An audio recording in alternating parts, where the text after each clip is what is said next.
Good evening, everybody. I'm Pierre Roberge, the Daily Trader. It is August 26th, and we are going to take a look at Palantir stock from a technical analysis perspective.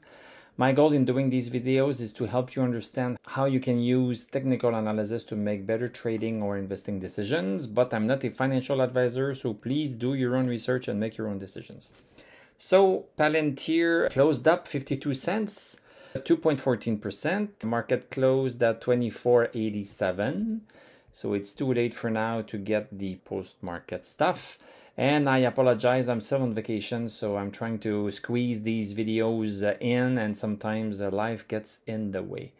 So we have a nice green candle that went pretty up above 25.11 but came down a little bit towards the end of the day, but we are still left with a nice green candle. I cannot help but do this instead. Look at this. We have a nice upward slope for our higher lows. I really like to see this, and of course above we are stuck at 25.11, so we are in a ascending triangle, as also we can also say that we are in a congestion zone, a horizontal congestion zone. This is really interesting to see these higher lows, and it has been, let's say, 4 days almost in a row that we had them. Maybe something is going to happen. I don't know. Let me go see the 1 hour chart. So 1 hour chart right here. This is 9:30 today. Yesterday we had these higher lows coming in, and now this morning, boom, nice first hour, and we broke 25.11 before coming back down. Then second hour, longer wick at the bottom, so nice buying pressure during the second hour. Third hour, we crossed and closed above 25.11. Two came down during the last couple of hours. And for that last hour, we had some selling pressure towards the last hour.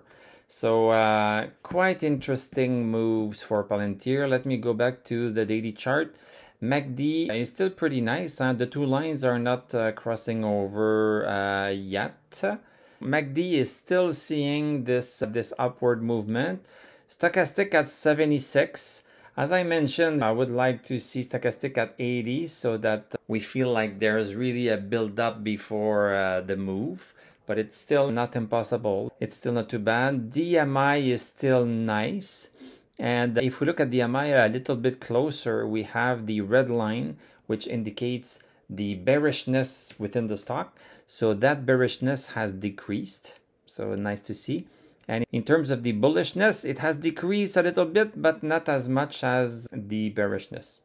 So still nice there. In terms of the RSI, we have this resistance, and we see now that the RSI is coming very close to that resistance. If we have a nice day tomorrow, still under 25.11, let's say, we might see the RSI break outside of this resistance. So this would be an indication, if we see this, that there's really a stronger force within the RSI that has not been present yet in the stocks. It could foreshadow a breakout above 25.11.